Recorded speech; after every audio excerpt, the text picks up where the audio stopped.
why most small business videos fail, and how to fix them. Let's get into it. Video Mavericks, the small business video marketing podcast. Presented by Workshop Media. With your hosts, Brett and Jeff, sharing a combined 40 years of video production and marketing experience. Take it away. Put a bunch of time, effort, maybe even some money into making video. You got a vendor on board and it's crickets, right? Just... We have a button, I think. That's okay. Is that a good cricket? It's a little breathy. It's a little breathy, but it's good cricket though. Yeah, good cricket. Anyway, you don't want that, right? You don't want to do all of this stuff trying to make video for your business and have no engagement, no quality leads, no sales, right? I mean, this is probably pretty common across the board. If it sounds familiar, then you're in the right place because we're going to talk about how to fix it. Yeah, it's not because video doesn't work. We know video works. That's right. But it's very likely because the video that you're making is missing some key elements or missing some key considerations. So what we're doing today is breaking down some hypothetical situations that we have seen and talking through what could have been done differently. Yeah, how to fix it. I mean, how to fix your issue. If I were to ask you right now, what would that thing be? The one thing you're probably missing if you had a video that's just not doing what you need it to be. Goal setting is more than likely the big issue in some way. It is goal setting from the business perspective is one thing, but then goal setting with what are you trying to do with a particular video and how are you going to know that you were successful with it? Mm-hmm. And, that may seem really obvious, but I think as we dig into this a little bit more, it'll make a lot more sense of why maybe it's not obvious. Yep. I'd lump that into the strategy category. Yeah. It's if you're not aligned to your goals, how much do we talk about that, right? Yep. I need a video. Like, first, do you? Of course you do. But why do you need a video? Yep. What is it that you're after? That's right. I think more often than not, we're associating video creation, videography, as a lot of people refer to it as in the business world. It's a creative, it's an art, it's something that I don't get. I'm hiring somebody to do it. Yeah. But we don't make it from a creative standpoint. We start one layer earlier in strategy, right? Yeah. If you have content and you have not approached it strategically, but it's worked, it's very unlikely to be repeatable, for any long term. Or it may be that you've done one and it did well, so you did another one just like it. That one did well, and you go, okay, well, I've got it figured out. Well, it might just be that you accidentally had strategy. Yeah, right. You stumbled into something, or the algorithm just really liked how you made it. Yeah. Depending on where you're putting it or whatever. But all right, so I think we're kind of talking about it a little bit, but let's make it official. Why do most small business videos fail? So a clear purpose. So videos created without a specific goal would be a pretty obvious reason why something may not do well. So if you're saying, I need video, you do, but then ask yourself, what do I want this asset, this thing to do for me? Yeah. Is it to build more awareness for your business? Is it to generate quality leads? Is it to, make a final sale? Make a final sale, exactly. What is the reason why you want video? Yeah, and so the answer to those questions will lead to different types of content, and it'll lead to different ways to create content within those verticals. So an awareness video is going to tell you, it's going to start to shape how you should be approaching the content creation. And to go back to the goal setting thing, knowing how you're going to determine whether the piece of content was successful is also critically important because you may look at a video, you may put a video out and it gets a bunch of views and you may go, that was successful. Yep. Well, maybe it was if it was an awareness goal. Sure. But if it was a sales goal and that video didn't produce any sales results, then you have a problem. Yep, there's a mismatch somewhere. There's a mismatch. So a clear purpose that's aligned to a clear goal that is trackable is critically important. At face value, those views are always going to be the thing that, people are looking at it. Ultimately, still, you should be driving them to something. Generate the leads in one way or another, right? So all of that's to say the alignment to business goals. What are you doing with the piece? So if you know that and you're moving forward, you might have another fail point in not having something that grabs attention. Let's say you put some content online on social media, and we're scrolling right past. Yeah, too slow to start, or so a video that's getting it's either getting no viewership or it's getting viewership in the single-digit percentages of the total runtime. So you have a 1 minute video and people are watching it for 2 seconds and scrolling past it. That's an indicator that you have a problem with the content itself. And so that could be a hook that doesn't grab attention. Yep. And so a way to fix a hook that doesn't, or a video that's not getting retention, and it's not getting people to stick around for more than a couple seconds, is to work on that hook. Yep. So think about what is stopping the scroll, right? Stop the scroll. Yeah. And I mean, it's not easy. So I mean, that's one of those challenges that we're all facing. As the content gets shorter, attention spans get shorter, and that's something we're all dealing with. But it is possible. So. Yeah. So then let's say you've got content that you're getting views on it. You're getting people to stick around for a few seconds, but they're not hanging around for the duration of the content. Or maybe they're watching it, but they're not sharing it, or they're not engaging with it. They're not engaging, right. In any way. So they're not liking or commenting or whatever the platform's calling for. That could be an issue with your messaging not being aligned to your audience correctly. This is one of my favorites. Yeah. It's having maybe too many different audiences, or not speaking to their pain point or their challenge or whatever it is directly. Too much focus on the business, too little focus on problem solving. Yeah. Right. It's making it about them and how you help them. Right. You'll get all the other stuff as a byproduct to be associated with solving the customer's problem. You'll get, all those benefits after the fact. But if it's always look at me, yeah, that's good. It's helpful, but the customer still is left out there on the island with a challenge that they now have to pick the right company to work with to solve the problem. Because it's always look at me. If you go ahead and identify it and let them know you know what it is and your business exists to solve it. Right. Think about the 5 other companies they're comparing you to. Right. So that one's one of my favorites because it's an easy solve. It just takes a little bit of thought, and you have to know your customer avatar. You have to know your customer. That's what I was just going to say. It's super important if you're not getting engagement on your content. Maybe you're getting views, but you're not getting engagement or whatever. Are you reaching the right people? So, maybe you are putting messaging out there that is customer focused, but for whatever reason, you're not reaching your customer. Mm-hmm. And so if you're not reaching your customer, then it's resonating in a different way with the audience. And so you're not going to get the engagement that you're looking for, whatever that engagement may be. It's sort of hard to pin down what that is. It's specific what it is. But, but yeah, so, if you're getting people watching, but they're not sticking around or they're not engaging in the way that you're anticipating, there could be an audience mismatch there. Yep. Now, if they're sticking around for the entire video and they're watching it all and they're, and then nothing's happening. We're like, good. You made it all the way to. We got great viewership, but I'm not seeing sales go up. There's no conversion from video to business. Something. Yeah. So let's say, just for the sake of conversation, let's say that you're trying to drive sales on a particular product. Mm-hmm. And so the content that you're putting out there is doing extremely well, but you're not selling the product. A really easy thing to look for there is either a lack of entirely or a lack of clarity and a call to action for the customer watching that content. What's a call to action? It is telling folks what to do next. What do you want them to do?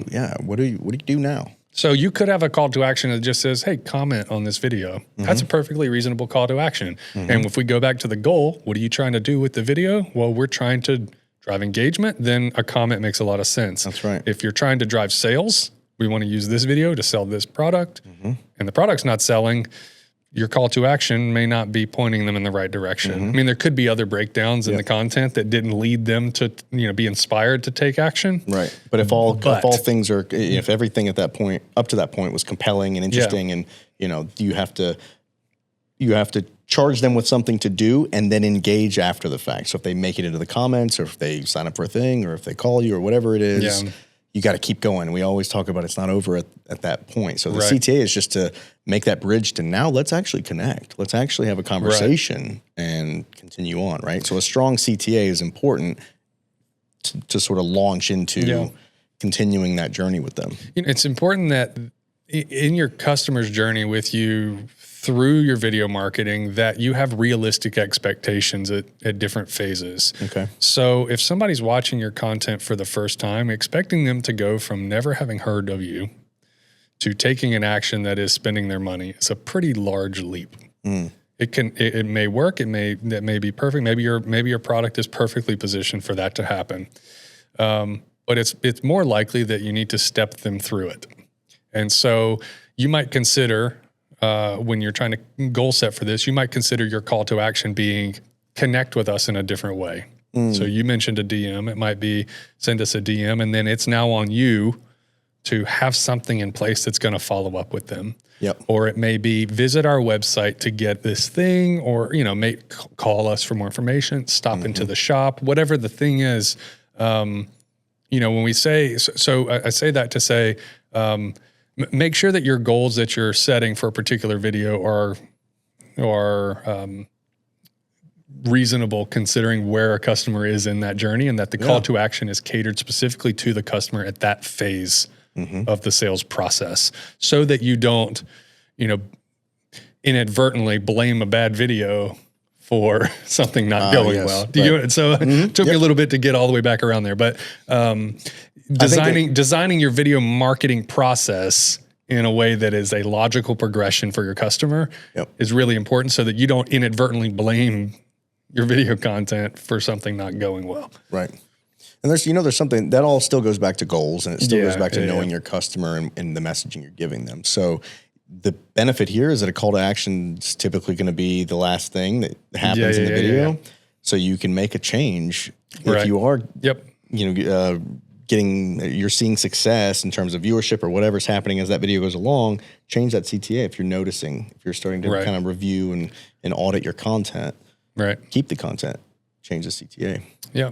And then the final one that we had sort of planned to talk through is proper distribution of the content. So we talk heavy on social media stuff on this podcast because it's something that's so relevant and it's relatively cheap or free to get into for small business owners. There's a lot of bang for your buck, so to speak. But proper distribution is still critically important. And across all the major platforms, putting the content somewhere where it goes and how it is put there is as important as the content that you've created. It's placing for the correct audience on the correct platform.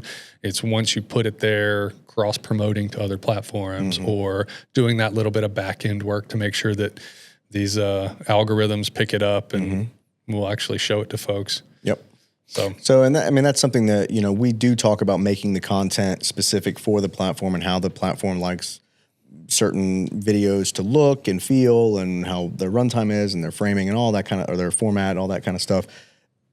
If you're not doing that, still utilize the content on multiple platforms. Like it's going to prefer it a certain way, but it doesn't mean it won't accept the content. So another area where small business video fails is that we just put it online one time in one place, it gets lost in the feed. It gets buried, and that's it. And then again, you feel like video doesn't work. There's more to be done. So proper distribution is getting it on the channels, but don't just stop. Repurpose it, cycle it around, put it on your blog, send it out through some emails, whatever it is. There was a Super Bowl ad that ran this year that was produced at least a decade ago. What? There's got to be some data there where they're going, this thing's still got legs, They went and pulled it and put it back out into the world. Like that's if they're doing it at that scale, it stands to reason you can put it on Instagram more than once. It's okay. That's right. Yeah.